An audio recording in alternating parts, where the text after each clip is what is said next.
السلام عليكم، نتمنى تكونوا كامل لاباس وانتم تشوفوا في الفيديو تاع اليوم. مرحبا فيكم في وصفه جديده. وصفه اليوم كما راكم تشوفوا معايا الهمبرجر بعجينه جد سهله ورائعه، تجي خفيفه بزاف، فيها مقادير جد بسيطه، وان شاء الله تعجبكم الوصفه. خليكم في المقادير وطريقه التحضير. نبداو بسم الله. في المكونات عندي هنايا نص مغرفه سكر، نص مغرفه صغيره، وشويه ملح، كاس تاع حليب دافي، وزوج مغارف كبار تاع خميرة تاع الخبز، وحبة بيض. الحليب هنا درت كاس تاع 240 مليلتر، لازم يكون دافي. نديرو معاه السكر والخميرة تاع الخبز باش يتفاعلوا معنا، وخلوه يرتاحوا شوية قد ما هذيك الخميرة تاعنا تتفاعل. هنا المكونات لازم يكونوا بدرجة حرارة الغرفة، كيما البيض لازم يكون درجة حرارة الغرفة، ما يكونش في الثلاجة. مام حليب كيما قلت لكم لازم يكون دافي باش الخميرة تاعنا تتفاعل. نخلطهم هكا كلشي مع بعض، يعني الخمر والحليب والسكر، خلهم يتفاعلوا حتى يديروا لنا قشره من فوق.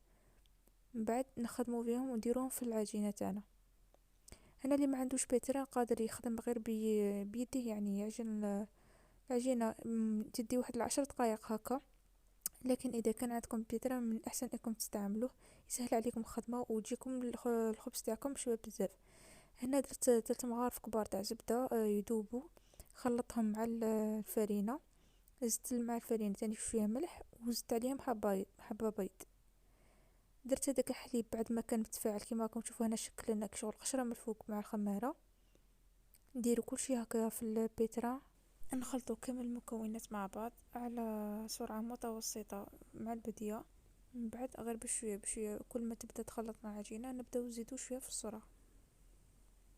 كما قلت لكم، الا كان عندكم بيترا من الاحسن تعجنوا به، لانه العجينة تاعكم تجيكم خفيفة بالبزاف. يعني العجينة جات ما شاء الله. نتمنى هاد الوصفة كامل تجربوها وتعجبكم. كما شفتوا وكانت فيها مكونات جد بسيطة متواجدة في كل بيت. كما راكم تشوفوا رانا نخلطوا في العجينة تاعنا، والبيتران تاني كيسهل عليكم الخدمة وما يديكمش معاكم بزاف الوقت. انا دالي واحد 5 دقائق هكا وهو يعجن فيها. كما راكم تشوفوا هنايا العجينة تاعي بدات تنتلم.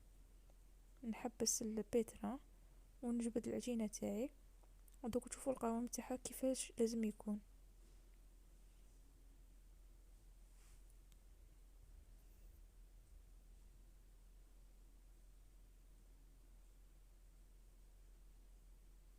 نقلوها هكا غير بسياسة. من بعد نحطوها في بول ولا في حاجة تخمر فيها، خلوها تريح. اللي كان عندكم حرارة يعني في الغرفة شوية تفا، تخمر لكم بالخف. ولا كان شوية برد كيما رانا في الشتاء، طول لكم شوية، تقول لكم واحد الفيت نص ساعة هكا ولا 45 دقيقة وهي تخمر. نتوما كي تشوفوا الحجم تاعها ضعف تما تقدروا تخدموا بها. شوفوا هنا العجينة تاعي كي لازم تكون جاية طرية بزاف خفيفة.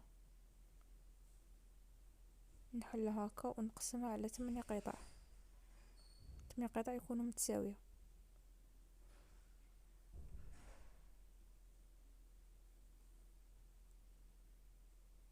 والحبات اللي درتهم يعني جاو الله يبارك كبار ويشبعوا. دروك هنا نديروها في باسينة ولا نديروها في بول. درت شوية زيت من تحت هكا باش ما تلصقش، ونروحو نغطوها ونخلوها تخمر. نمسحوها بشوية زيت من الفوق باش ما ديرلناش قشرة وما تنشفناش، تقعد هكا طرية.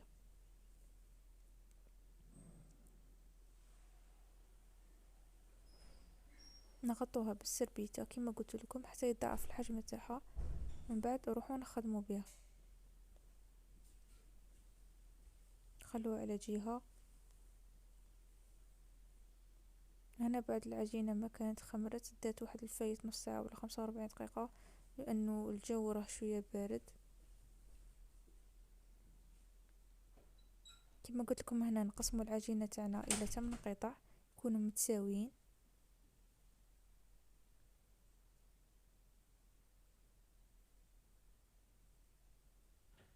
كما شفتوا عجينة هذه جد سهلة ويعني تعاونكم في الخدمة. قد ما تانيك خمرت خليتوها تخمر مليح، قد ما تعاونكم في الخدمة. يعني ما راهيش عجينة اللي غادي تعذبكم ولا تجيكم صعيبة في الخدمة، راهي من اسهل ما يكون وتجي خفيفة مثل القطن. نديرو هذه الكتبة نستعملوها باش تسهل علينا الخدمة. نقسموها هكا في البداية كيما البيتزا، يعني نديرو زائد بعد نديرو في، يشكلو عنا 8 قطع. وهذوك القطع اللي غادي نشكلوهم غادي نديروهم كريات صغيرة. دروك تشوفوا نبداو نخدمو في الحبة الاولى.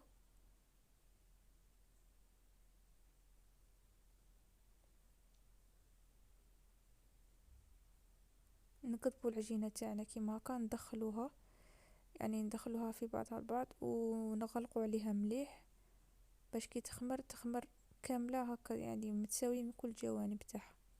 نشكلوها هكا كرة ونغلقوا عليها مليح باش ما تنحلناش. نشكلوها هكا الكورية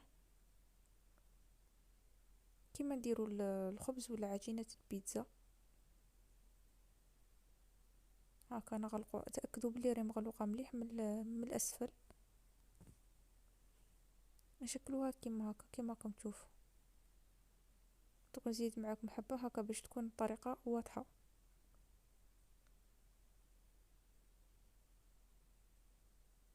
كيما شفتوا نبلعوا كامل الجوانب ونشكلوا كرة. من بعد غادي نديرهم ديريكتومون يخمروا، يعني نديرهم في صينية تكون شوية كبيرة، ونطليهم بالزيت باش ما ينشفوليش. هكا لازم تكون كرة، يعني هذه من بعد الحجم تاعها غادي يتضاعف. كما راكم تشوفوا هنا رانا نطليهم فيهم بالزيت باش ما ينشفوليش ويديروا لي قشرة، يعني يكونوا هكا رطبين. نروح نديرهم في صينية يدخل الفور. نديروا بابي كويسون من الأحسن باش العجينة تاعكم ما تلصقلكمش، نطيب لكم مليح.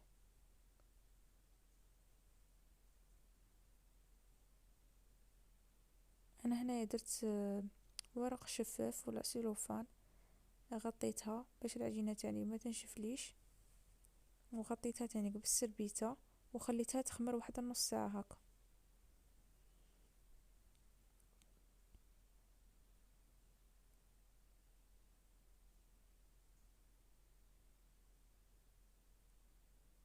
من الاحسن تستعملوا السيلوفان هكا باش العجينه تاعكم كي تخمر ما تلصقلكمش، يعني ديريكتومون في السربيته الا كنتو مغطينها بالسربيته. نغطوها مليح كيما راكم تلاحظوا، ونخلوها على جهه ونروحوا نخدموا فيونداشي تاعنا. هنا درت لحم مطحون، درت معاه شويه فلفل شويه ملح وفلفل كحل، هذا مكان، ونروح نخلطوهم. دخلوا كامل هكا الفلفل والملح في اللحم. من بعد نروحو نشكلوا لي بول صغار. هنا لي بول لازم يكونوا على حساب الساندويتشات تاعكم، يعني لازم يكونوا 8 قطع على حساب الخبزات اللي درتهم. هكا لي بول تاعني راه شويه صغار. هنا بعد العجينه تاعي ما كانت خمرت، غادي نروح نطليها بالبيض. انا ما كاش عندي الجلجلان، نتوما من احسن لكن عندكم الجلجلان ديروا لها الجلجلان، يعني كما تعرفوا الخبز تاع الهمبرجر يديروا فيه الجلجلان. انا درت غير السانوج من ما كاش عندي. نطلوها هكا بالبيض بالبانسو غير بالسياسه من الفوق هكا باش العجينه تاعكم ما تخسرولاش تخمار تاعها، يعني باش العجينه تاعكم ما تهودلكمش. يعني احيانا من نكونوا نطلب في الخبز تاعنا ولا اي حاجه هكا بالبيض تكون خامره، كي نتركوا عليها العجينه تاعنا تهود ونخسروا لها داك الخميره تاعها اللي طلعت. انا درت لها شويه سانوج بما انه ما كانش عندي الجزلان. ثم اللي كان عندكم جزلان من احسن ديروا تاني كي يجيكم شباب. نخليهم يريحوا لا عفوا، هي هنا يريحوا وكملوا. هنا غادي ندخلوهم للفور واحد ربع ساعة هكا، ما يدوش معنا وقت بزاف. وهنا اللحم تاعي بعد ما كنت درتو لي بول، نجيبو هنايا ورق شفاف نديروه في وسطه ونقطبوه هاد المطرقة كما راكم تشوفوا، ونضربوا اللحم تاعنا هكا باش يولينا شويه رقيق. علاش نديرو هاد الخطوه؟ باش اللحم تاعنا ما يطولناش في الطياب ويطيب لنا مليح من الداخل، يعني ماشي من برا يطيب ومن الداخل يقعد لنا هكا خضر ولا يطول في الطياب. كما راكم تشوفوا ديروها في المقله، ديروا غير شويه زيت برك ما كتروش، نكملوا بنفس الطريقه كامل الحبات تاعنا.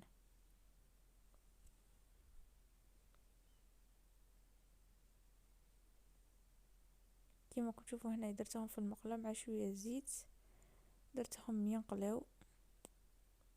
بعد ما يحمروا شويه نقلبهم بالفرشيطه ونضرك عليهم هكا باش يخرجوا كامل هذاك الدم اللي كان فيها. دي شتو اللحم كي يبغي يطيب يصيبوا هكا فيه الماء ولا شويه هكا دم باش يطيب لنا مليح. بعد ما يطيبونا كامل الحبه تاع الفيونداشي تاعنا نقلعوهم ونخلوهم في جهه على طبسي في الطبسي. من بعد نخبو هذيك المقله من الزيت. انا دوك تشوفوا واش راح ندير باش الساندويتش تاعكم يجيكم بنين. نقلعوهم كامل.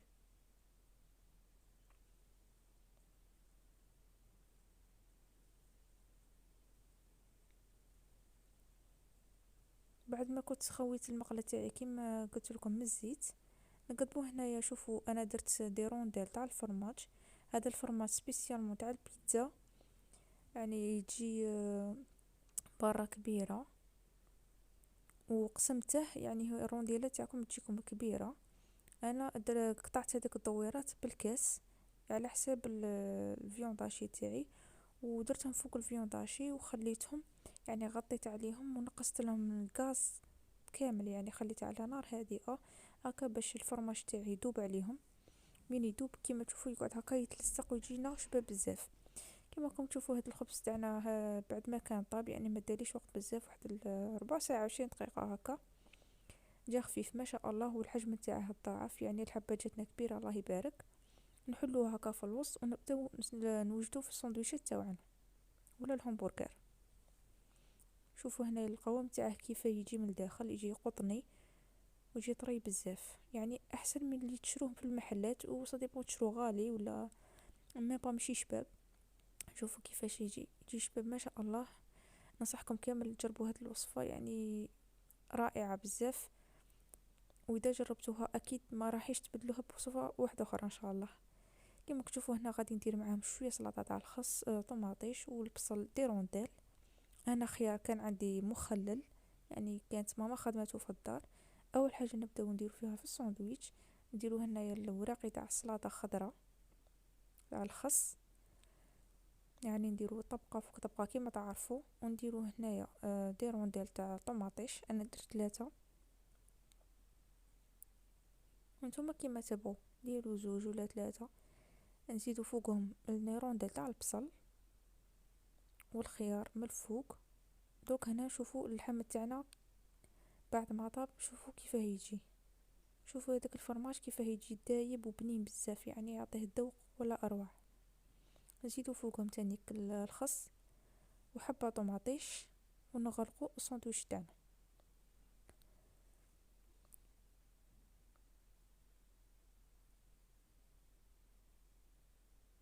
دوك هنا نغرقوهم قلت لهم همبرغر، عفوا. هنايا عندي كوردون هذاك سبيسيال تاع اللي يديروه في لي ساندويتش والهمبرغر، يعني في المملحات بصفه عامه. درت فيه حبه زيتون هكا باش نعطيها يعني الشكل وتزيين يعني شباب، ونقدموها على هذا الشكل. كما كنت تشوفوا هنايا لي ساندويتش تاعنا راهم واجدين، ولا الهمبرغر، بس راني نقول لكم ساندويتش معليش. شوفوا الله يبارك كيف جات خفيفه، العجينه جات ما شاء الله. ننصحكم كامل تجربوها خصوصا المبتدئات، يعني مستحيل تندموا على هذه الوصفه، يعني راهي جد جد رائعه واحسن من اللي تباع في المحلات صدقوني. خير اللي تروحوا تشروها برا. ان شاء الله تكون عجبتكم وصفة تاع اليوم، واذا عجبكم فيديو ما تنسوش تخلوا لي جيم وتعليق مشجع، والسلام عليكم.